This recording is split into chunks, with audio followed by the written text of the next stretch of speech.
Chapter 17 of the Smart Sales System focuses on voicemail strategy. And, I think it might be safe to say that some salespeople might think that voicemails aren't a real big area that they need to focus time and attention on, or that they can just kind of wing it and improvise.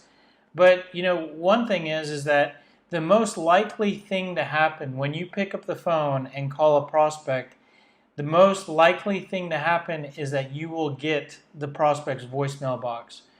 Sometimes you'll get a gatekeeper, sometimes the prospect will answer, sometimes you'll run into objections, but the majority of the time you call, you will get the voicemail box.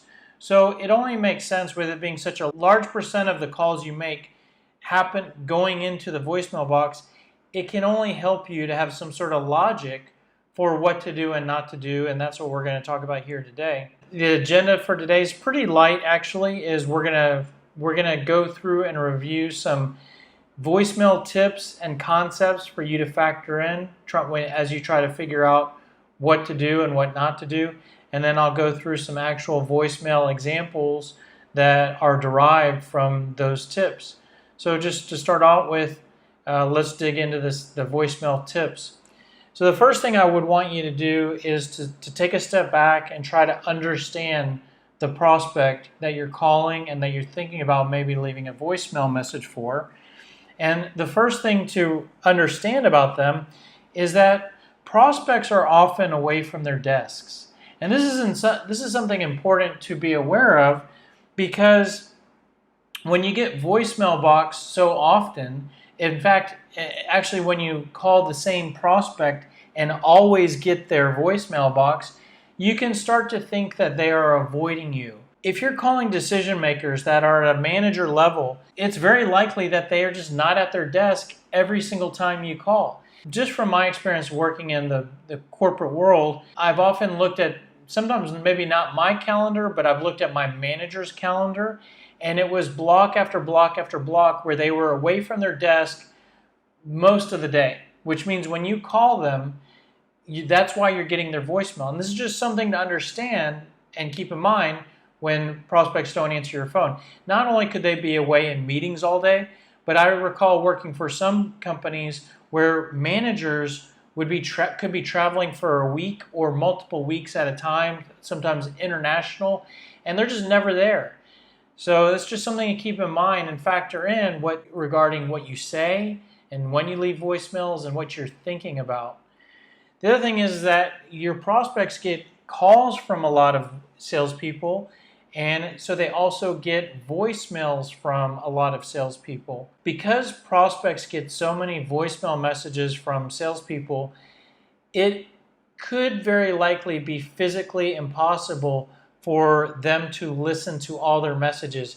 If you imagine let's say a manager being away from their desk, they come back and their voicemail box is full, their email inbox has a ton of emails unread, and they've been working all day, and it's either try to wrap up real quickly so they can get home and have dinner with their family, or listen to a bunch of messages. What I'm trying to say there is that it's very reasonable for many of the messages to get deleted without being heard at all, or they start to hear a message, and as soon as they can identify that it's not important, or maybe that it's a salesperson trying to sell something, they hit the delete button. And even if they do listen to your message, I think it's important to come to terms with a potential reality that prospects do not return calls from salespeople. When a salesperson says, "Hey, please give me a call back," it's a very low probability that that prospect will return that call. And I want to drill into that one thought in a little more detail, because it could sound a little pessimistic or a little negative to be a salesperson and think, oh, nobody's going to return your call. By the way, I think this is also important to talk about, because it's interesting how many salespeople talk to us regarding consulting and coaching and scripting, where they express concerns that their prospects don't ever call them back. And they want to develop a script that gets more prospects to call them back. And I think that that's a flawed concern, or a misguided level of effort into where they need to try to make improvements, because I personally believe that there's a low probability that prospects call salespeople back, and I base this assumption on a few factors. First, we've already discussed many times that the prospect is very busy, and if they're extremely busy, most likely they could be too busy to call a salesperson back. It could be very possible that a salesperson leaves a message and the prospect does not have interest. If the prospect is not interested, then the prospect likely will not call back. It's not to say that the prospect might not be able to become interested, but if they don't know who you are and you're a salesperson and you try to create a little intrigue in a voicemail message, it's most likely not going to be enough interest or intrigue to motivate them to pick up the phone and call you back. It could be the reality that if you're calling a manager, most likely they might have a level of ego in terms of their status and how they view themselves, right?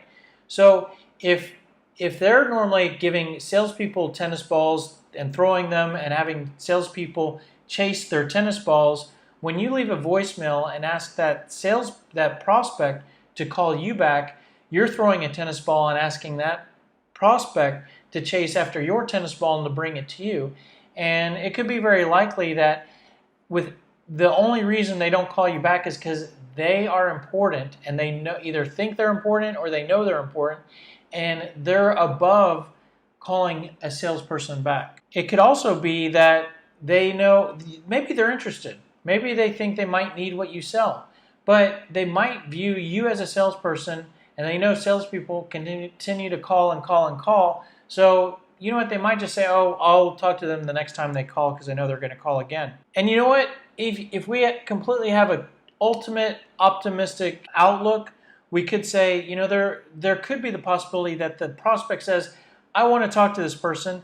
They write down your phone number from your voicemail message, put it on a piece of paper, and they forget to call you back because they're so busy and there's so many messages and so many things to do. And like I already mentioned, it could also be the case that they don't even hear your message. So when you factor in all those very reasonable and realistic factors, it's very safe to say that there's a low probability that if you're a salesperson calling someone you don't know and you maybe look like you're trying to sell something, that it's a very low probability that the prospect is going to call you back. That doesn't necessarily mean that we shouldn't leave a voicemail message, but it can factor in terms of when we leave a message and what we're thinking about when we leave a message and after we leave a message. So the real question is do we leave a message or not? And that is the question that we will answer here today. And the reality is that even though prospects are most likely not to call you back, it is one form of communication that you have to communicate with the prospect. It's not a great one because we know that they're going to delete a lot of messages, but it is one that you have in addition to the phone, email, physical mail, social media. So you might as well use it. We'll talk about how to use it in the most optimum way here today. So there are a few benefits to the DNLVM, which is do not leave voicemail message. So shorthand for that you did not leave a voicemail message for a prospect. So 3 benefits to not leaving a voicemail message are, one is it takes time to leave a voicemail message. Think if you're making 100 dials a day, if you left a voicemail message for every prospect or a big percentage of those calls, how much time would that take? You know, so if you don't leave voicemails, you can save all that added up time to make more dials. But it's the third thing that I think is most powerful, which is if you don't leave a voicemail message for a prospect, you can call a prospect back more often or more times. For example, if I call you and I leave a voicemail message for you today, I need to pause a certain amount of days before trying you again. I personally believe you should probably pause for a week, but it should at least be a few days to a week before I call you again. But if I call you today and I get your voicemail and I hang up, I can call you back tomorrow and try you again because I'm assuming that you don't know I called and you don't have a message telling you to call me back. So for all I know is I'm trying you again and you don't know I called, so I don't really have to worry about seeming like a pest because I didn't leave a voicemail message. I could call you every day. In fact, I want to kind of go through a scenario here of how you could piece together your calls without voicemail and when you do leave a voicemail into somewhat of a schedule. In the next chapter, we're going to talk about getting your foot in the door of new accounts, and I'm going to combine the schedule of leaving voicemail messages with making calls and sending emails, and how to piece that all together in terms of the frequency and number of attempts. So I'll build the full picture in the next chapter, but just regarding leaving voicemail message, if you did not leave a voicemail message on one day, DNLVM, then since you didn't leave a voicemail message, you could do that, let's say 3-4 times, and then on the 5th attempt, you could then leave a voicemail message. And that type of schedule you could spread across maybe a 1 week or 5 call attempts. So if you're maybe doing call a day, then that would be 1 business week. If you're calling a couple times, maybe this is 2 to 3, 4 days. But the key thing here is after you leave that voicemail message, then you want to pause with no calls for a period of 1 week. Then after that week expires, you can start to call again, and you can begin your schedule of a handful of calls over a few days with not leaving a voicemail message, and then after that set of calls, then you want to leave a voicemail message, and then that could be spread across another week or 5 call attempts. So just to give you some ideas, hopefully one takeaway there is, as you can see, if you don't leave a voicemail message, you can call very frequently without really worrying about it.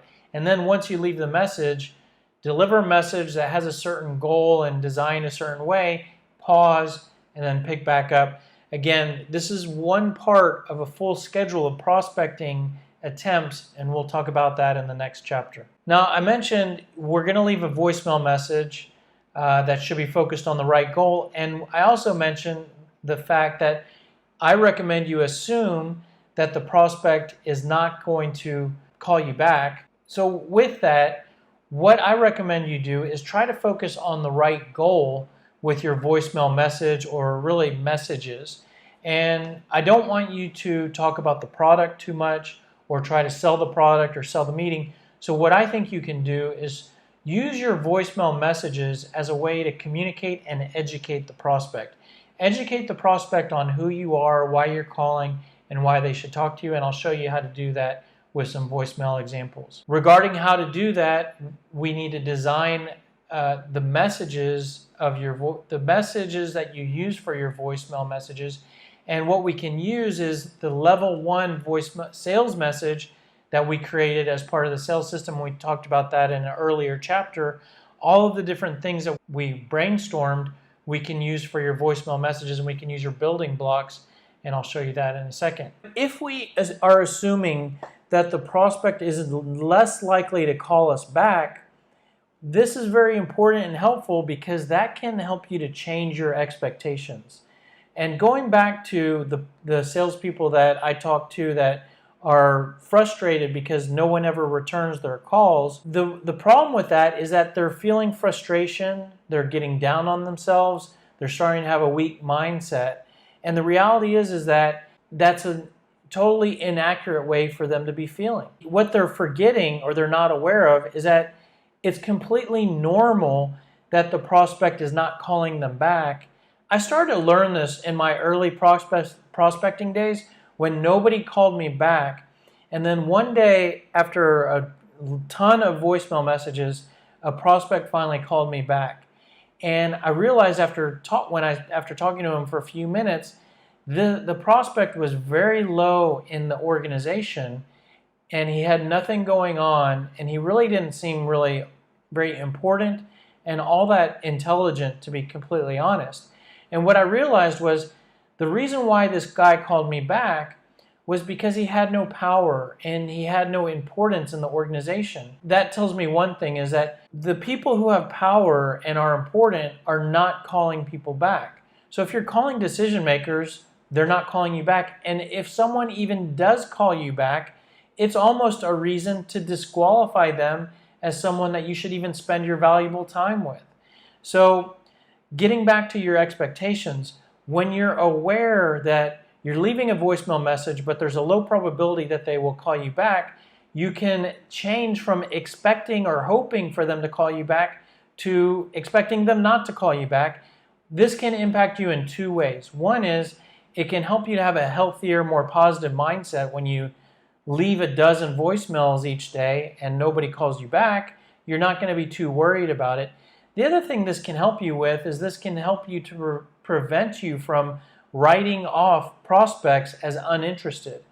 Because if you leave a prospect, let's say 2 voicemail messages, and then you think to yourself, well, I left them 2 voicemail messages and they never call me back, so they must not be interested, so I'm going to stop calling them, then you might be walking away prematurely. But if you're more aware that it's normal that they're not calling me back, then you know that it's completely appropriate for you to keep calling them back, and it's completely appropriate and normal for them not to be calling you. So it's a very big improvement for you to modify and get your expectations in the right direction. So we know that the prospect's not likely to call us back. I actually recommend that you do not ask the prospect to call you back, and I do this for a couple reasons. The first reason is because, as we've discussed, there's an extremely low probability that the prospect's going to call you back. So why ask them to call you back? Why ask them to do something that they're not likely to do? And then you're put in a situation where you need to pause. I want you to pause anyways, but there's a difference between pausing because you're waiting for your next callback versus pausing, waiting for them to call you back. Then they don't call you back, then you call them back after you ask them to call you back. So you're kind of displaying a level of weakness to the prospect. Most likely they won't remember it, but nonetheless, when you say call me back and then you're the one who's calling them back, it's a weaker position for you to be in. Either it's a weaker way for you to present yourself, or it's a weaker way that you're going to impact the way you mentally view yourself. But the other reason why I say don't ask the prospect to call you back is because you're giving the prospect a task to perform. And if you're doing cold prospecting, you've never spoken to them, you know who they are, they don't know who you are, and here you are. Wait, by the way, you're the one that wants to talk to them at this point. They don't necessarily want to talk to you at this point, and you're asking them to perform an activity or perform some sort of task to do. So I think that's actually not only, I think it's a little rude for a salesperson to do that to a prospect. You need to view yourself as the servant for the prospect. You work for the prospect. Now, sure, once you establish the relationship and you're in the sales process, you could ask the prospect to give you a call back. You have a rapport and a relationship there. Or when you're building out a partnership and you need the prospect to invest in the sales process, no problem at all asking the prospect to call you back. But at the very beginning, you're the one that's trying to get things started. I recommend that you send a voicemail follow-up email after every single voicemail that you leave. This is important for a couple reasons. One is it reinforces your message. So if you're trying to educate the prospect on who you are, why you're calling, why they should talk to you, and you explain that in your voicemail, then you also send an email that reinforces that message as follow-up. You're reinforcing it if they happen to see and hear both, if they happen to receive both messages, should I say. If they don't receive both messages, you're basically creating some redundancy there. So you're increasing the odds that they hear your message. And you are also providing an easier way for the prospect to respond to you if they happen to choose to respond to you. It's much easier to reply to an email by clicking reply, typing out a few words, than it is to write someone's phone number down, pick up the phone, call them. There might be a great probability that when they return your call, they get your voicemail, and then there might be some phone tag, and it's just very cumbersome and difficult, much easier for them to reply to your email. Also, lastly, it's very easy for them to extract and save your contact information in an email. When they're listening to a voicemail message, they would have to write it down. They might have to hit rewind. You might speak too fast. They might not clearly hear your number. With an email, most likely you have a signature. They can see your contact information. They can also file your email away in a folder, which is easier than writing down some notes on a pad that often might get turned to a different page the next day and never turned back to. So best practice, voicemail follow-up email after every voicemail message. All right, those are simple voicemail tips. Now let's just go through some voicemail messages that bring all of that together. We can use your building blocks in the same way that we use them for your cold email messages to create voicemail messages, starting with the first one being a value points voicemail message. Hi Mary, this is Michael Halper calling from SalesScriptor. The reason for my call is I work with inside sales managers and help them to improve the performance of their SDRs, decrease sales staff turnover, and shorten the amount of time and effort it takes to train new sales hires. I don't know if those are areas that you're looking to improve or not, and that's why I'm reaching out. I will try you again next week. If you'd like to reach me in the meantime, my number is 281-809-4061. Again, this is Michael Halper calling from SalesScriptor, 281-809-4061. Thanks, and I look forward to talking to you soon. So, quick explanation here on this voicemail message. So first of all, I share up 1 to 3 value points. On that example, I shared 3. It's really a matter of how long your value points are. So if your value points are a couple words, you could share a couple of them. If your value points are long sentences, maybe only share 1.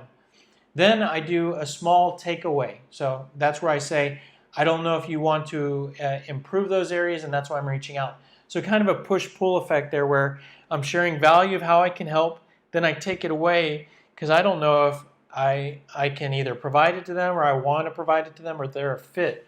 So creating a little push-pull there, a little helps to disarm, decrease guardedness, create a little curiosity.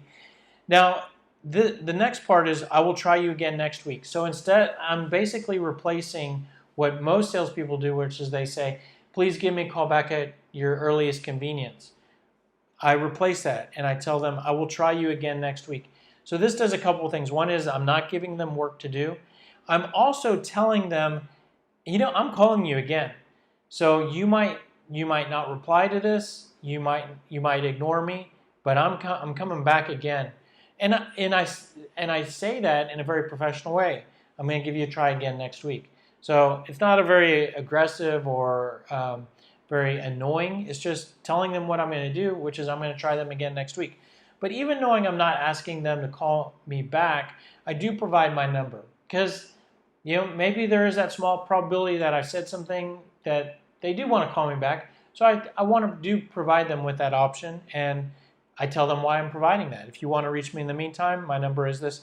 And I say my name and phone number twice. In the event that they happen to be writing it down, I want to make it as easy as possible for them to get that information, so I share it twice. The next version, we use your pain points building block, and it's very similar. We just basically insert your pain points in the middle, and I think the sales takeaways are slightly different, but this is Michael Halper calling from SalesScriptor. Reason for the call is we help directors of sales with the challenges of pain point 1, 2, 3. I don't know if you're concerned about any of those areas, and that's why I'm reaching out, and then the rest of it is exactly the same. The next version uses your name drop building block. So hi Mary, this is Michael Halper calling from SalesScriptor. The reason for my call is we worked with XYZ Corp and helped them to implement new sales playbooks for their SDR team. This ultimately helped them to decrease the new sales hire ramp-up time by 50%. I don't know if we can help you in that same way, and that's why I'm reaching out.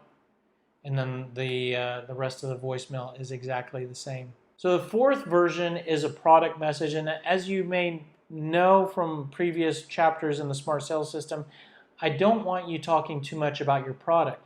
But at this point, we will have called them multiple times and we will have sent them multiple emails and left 3 voicemail messages. So now I'm going to start to share some of the product in details with the product voicemail message.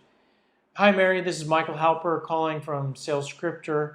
The reason for my call is we have a software prospecting platform called SalesScripter, and it includes a sales playbook library, CRM, and email automation.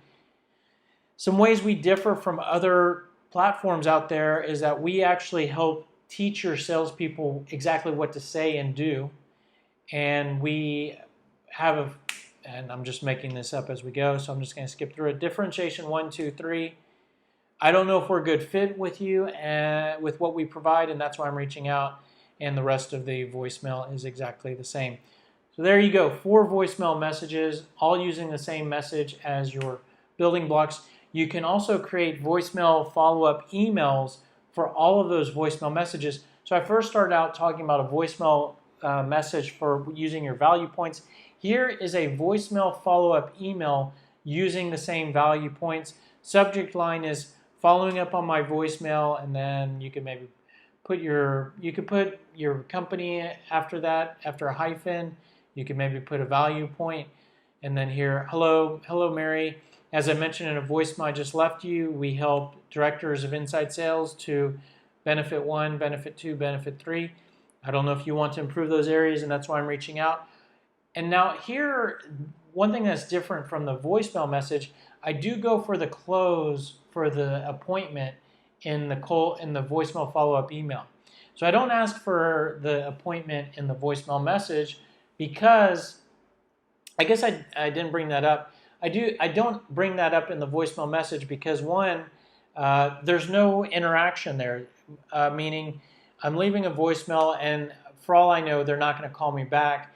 And in fact, if you ask for an appointment, you're probably decreasing the odds of the prospect calling you back. So I would just leave that out of the voicemail. But I do include it in the email. Are you available for a 15, 20-minute meeting where I can share some examples of how we've helped other directors of inside sales to improve performance for their entire sales team. So best regards. So there's a voicemail follow-up email. I would send that exact email directly minutes after leaving voicemail message with the value points. So you can see there the reinforcement. If anything, you might really create a very professional, polished, and organized impression for your prospect if they happen to listen to that voicemail message. They listen to the voicemail message, you weren't stumbling, you hit all the key points, and then they get an email with the exact same points. You might make a good impression, could help to improve rapport, might make yourself appear more like an advisor, business person, consultant than a product pushing salesperson. So that's pretty much it regarding voicemail tactics, voicemail